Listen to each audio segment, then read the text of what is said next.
आप सभी देशवासियों को गणतंत्र दिवस की ढेर सारी बधाई, शुभकामनाएं। 26 जनवरी के उपलक्ष्य में हम लोग बाबा साहब के प्रांगण में उपस्थित होकर इनकी प्रतिमा में माल्यार्पण कर रहे हैं। चूँकि बाबा साहब का हमारे स्वतंत्रता संग्राम में बहुत बड़ा योगदान था।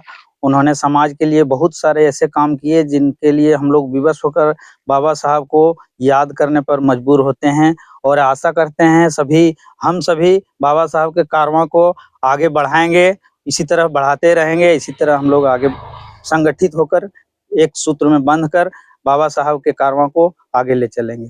धन्यवाद।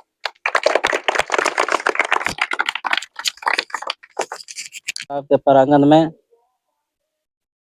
26 जनवरी के शुभ अवसर पर जितना भी हमारे बच्चा लोग आए हैं बाबा साहब के प्रांगण में, और जो यहाँ का मेन कार्यकर्ता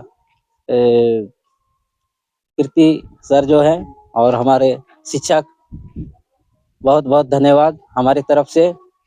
और बाबा साहब का इतिहास में अगर देखा जाए, हमारे देश के लिए, भारत देश के लिए इतना बड़ा कुर्बानी, इतना बड़ा हम लोग अनुसूचित जनजाति हैं, अनुसूचित जाति को इतना बड़ा ग्रुप देने का काम किया है, जो संविधान बना करके रख दिए हैं हम लोग के लिए। आज हम लोग का बाल बच्चा का काम आता है, हम लोग को काम आता है। आज छुआछूत का जो बहुत तरह ऐसा हम लोग के समाज में फॉरवर्ड कास्ट लोग जो है हम लोग के साथ दुर्व्यवहार किया है, अब बाबा साहब वैसा हम लोग को अधिकार देने का काम किए हैं।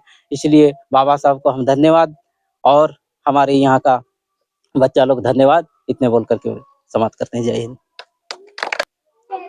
आप सभी देशवासियों को गणतंत्र दिवस की ढेर सारी बधाई, शुभकामनाएं। साथ चलिए हम आपको बताते हैं गणतंत्र दिवस क्यों मनाई जाती है। स्वतंत्रता दिवस लोग मनाते हैं 15 अगस्त 1947 के याद में प्रत्येक साल, लेकिन 26 जनवरी गणतंत्र दिवस लोग क्यों मनाते हैं? स्वतंत्रता दिवस मनाया जाता है कि देश आजाद हुआ था, लेकिन गणतंत्र दिवस क्यों मनाया जाता है बहुत लोगों को पता ही नहीं। तो चलिए बताते हैं गणतंत्र दिवस क्यों मनाया जाता है। गणतंत्र का मतलब सत्य क्या होता है? रिपब्लिक। रिपब्लिक होने का अर्थ ये हुआ कि उस दिन यानी 26 जनवरी 1950 को हमारे भारत का संविधान लागू हुआ। जो भारत का संविधान बाबा साहेब डॉक्टर भीमराव अंबेडकर जी के द्वारा 2 साल 11 महीना 18 दिन में बनाकर तैयार किए गए। जिस संविधान को बनाने में 11 सत्र चली, 167 दिन लगा, तब जाकर यह भारत का संविधान पूर्ण तरीके से तैयार हुई और फाइनल 2 साल 11 महीना 18 दिन में भारत का संविधान बनकर तैयार हुई। लेकिन 26 नवंबर 1949 को ही भारत का संविधान बनकर तैयार हो गई थी, लेकिन 26 जनवरी 1950 को यह भारत का संविधान को लागू किया गया। और जब यह भारत का संविधान लागू हुआ, इसके बाद भारत के लोगों को अपना इस देश का कानून मिल गया, अपना इस देश का जो है संविधान मिल गया, अपना इस देश का शासन व्यवस्था मिल गया। क्योंकि भारत देश 15 अगस्त 1947 को तो आजाद हो गई थी कि उस समय भी अंग्रेजों का ही शासन चल रही थी। उस समय भी अंग्रेजों का ही जो है पूरी तरीके से जो है कानून, राज, शासन व्यवस्था सारा उन्हीं का चल रहा था। उस समय जो गवर्नर थे, वो गवर्नर कौन थे? तो लॉर्ड माउंटबेटन। तो सारा शासन व्यवस्था उन्हीं को चल रहा था। तो भारत देश में अपना शासन व्यवस्था को लाने के लिए जो है इस देश में आजादी की मांग किए गए थे। और अपना अगर शासन ना हो, अपना संविधान ना हो, तो आजादी किस काम का? तो फिर जाके 26 जनवरी 1950 को जो है भारत के संविधान को लागू किए गए। और ये 26 जनवरी को जिस दिन भारत का संविधान लागू हुआ, उस दिन को कहा गया गणतंत्र। गणतंत्र का मतलब क्या होता है? गणतंत्र का मतलब ये होता है उस दिन जो है वो सारी प्रथाएं, वो सारी रूढ़िवादी प्रथाएं, वो जो निरंकुशवाद जो सिस्टम था देश में, उस सिस्टम को खत्म कर दिया गया। वो निरंकुशवाद सिस्टम जो इस देश के अंदर ऐसा नियम बना हुआ था कि भैया रानी के पेट से ही राजा पैदा होगा। इस देश का शासन कौन चलाएगा? वो राजा लोग ही तय करते थे, ये पार्टिकुलर पर्सन लोग ही तय करते थे। लेकिन जब भारत का संविधान लागू हुआ तो सबसे ज्यादा प्रमुख जो है यहाँ के नागरिकों को बनाया गया। भारत के नागरिकों को सबसे बड़ा पावर दिए गए और वो दिया गया वोट का पावर। जिस वोट के पावर से ये तय होगा कि इस देश का शासन व्यवस्था कौन चलाएगी, चाहे वो प्रधानमंत्री हो, चाहे ठेला चलाने वाला हो, साइकिल रिक्शा चलाने वाला हो, चाहे बड़ा बड़ा उद्योगपति हो, सब लोगों का वोट का वैल्यू एक ही है। ये बाबा साहब अम्बेडकर जी ने दिया। बाबा साहब अम्बेडकर जी ने पहली बार भारत के संविधान में हमें फंडामेंटल राइट्स दिया, जिस फंडामेंटल राइट्स में आर्टिकल 13 दिया, जिस आर्टिकल 13 के तहत जो है इस देश के अंदर जो भी रूढ़िवादी प्रथाएं थे, जो रूढ़िवादी प्रथाओं के तहत हमारे देश में समानता, स्वतंत्रता, बंधुता के जो अधिकार को छीनते थे, वो सारे अधिकारों को जो है बैंड लगा दिया। आर्टिकल 14 दिया, जिस आर्टिकल तो 14 के तहत कहा गया इक्वालिटी बिफोर लॉ, यानी कानून सबके लिए बराबर भैया। कोई उच्च नीच, छोटा बड़ा, गरीब अमीर के भेदभाव के अनुसार से अलग अलग कानून नहीं रहेंगे। इस देश में सबके लिए कानून एक जैसा आया। आर्टिकल 15 दिया, जिसमें धर्म, जाति, लिंग, वर्ण, जन्म स्थान के आधार पर भेदभाव को समाप्त किया गया। आर्टिकल 16 के तहत हम लोगों को लोक नियोजन में समानता दिया। सरकारी नौकरियों में जो है SC, ST, OBC सारे समुदाय के लोगों को जो है अवसर दिया, जो हमारे देश में ये सारी चीजें नहीं था। आर्टिकल 17 के तहत अनटचेबिलिटी को खत्म किया गया, यानी कि अस्पृश्यता को खत्म किया गया, छुआछूत को खत्म किया गया। जिस छुआछूत के जो हमारे देश के अंदर हजारों साल से छुआछूत जो बना हुआ था, उस छुआछूत को जो है बाबा साहब अम्बेडकर जी ने भारत के संविधान में आर्टिकल 17 लाकर एक झटके में खत्म कर दिया, जिसके लिए प्रोटेक्शन में जो है SC, ST एक्ट कानून बना। आर्टिकल 18 के तहत राजाओं का जितने सारे उपाधियां था वो सारी चीजों को खत्म कर दिया।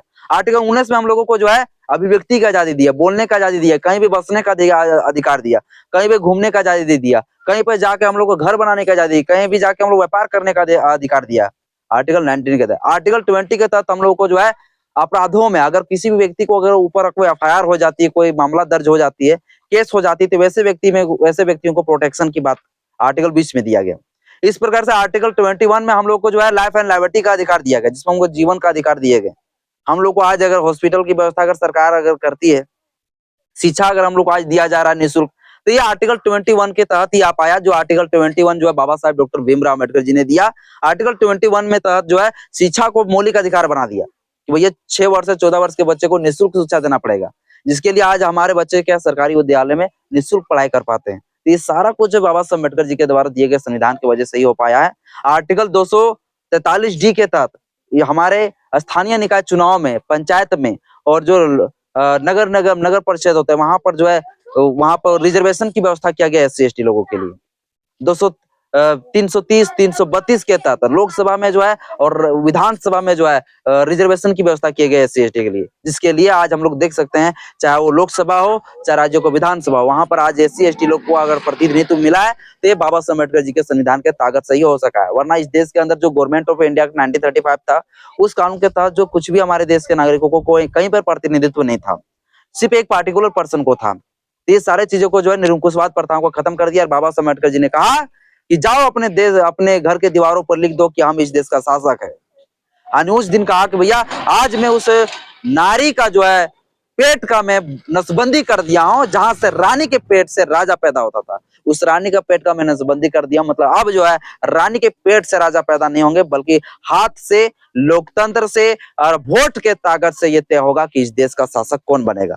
आज प्रधानमंत्री अगर नरेंद्र मोदी है, अगर वो अगर पसंद नहीं आएगा तो हम लोग कल चाहेंगे तो उसे हटा सकते हैं। ये पावर है, ये भारत के संविधान में, जो कि पहले ऐसा नहीं था। जब हमारे देश में ये सारे संविधान, जब हमारा बाबा साहब अम्बेडकर जी का संविधान नहीं था, उस समय क्या था ना कि जो वो लोग करते थे अपना मर्जी से वो कर लेते थे भैया। आज सरकार के खिलाफ में अगर हम लोग को बोलते हैं तो हम लोग को ये आलोचना करने का अधिकार दिया गया है, सरकार के खिलाफ में भी आलोचना कर सकते हैं। लेकिन आप लोग को पता है कि अंग्रेजों का कानून था रोलेट एक्ट, जिस कानून के तहत क्या होता था कि जब अंग्रेजों के खिलाफ में कोई बोलते थे तो उससे क्या होता था, उसे जेल में डाल दिए जाते थे। तो जो कि भारत के संविधान में सरकार की भी आलोचना करने का पावर हम लोग को दिया गया। ये हम सभी को साथियों जानना चाहिए। और गणतंत्र दिवस सिर्फ मनाने से नहीं होता, बल्कि आज के दिन में जो है कभी बहुत सारे नेता मंत्री लोग जो बड़े-बड़े भाषण देंगे, बड़े-बड़े जो है देश के हित की बात करेंगे, देशभक्ति की भावना बात करेंगे, लेकिन कल से वो सारी चीजें भूल जाएंगे। तो आज के दिन में हम सभी लोगों को एक कर्तव्य लेनी चाहिए कि देश को एक राष्ट्रवाद की तरफ लेके जाना, राष्ट्र की एकता, अखंडता, बंधुता को बनाए रखने पर जो हम लोगों को सक्षम और निरंतर आगे बढ़ते रहना है, एक कसम हम लोगों को लेनी चाहिए। चलिए आज की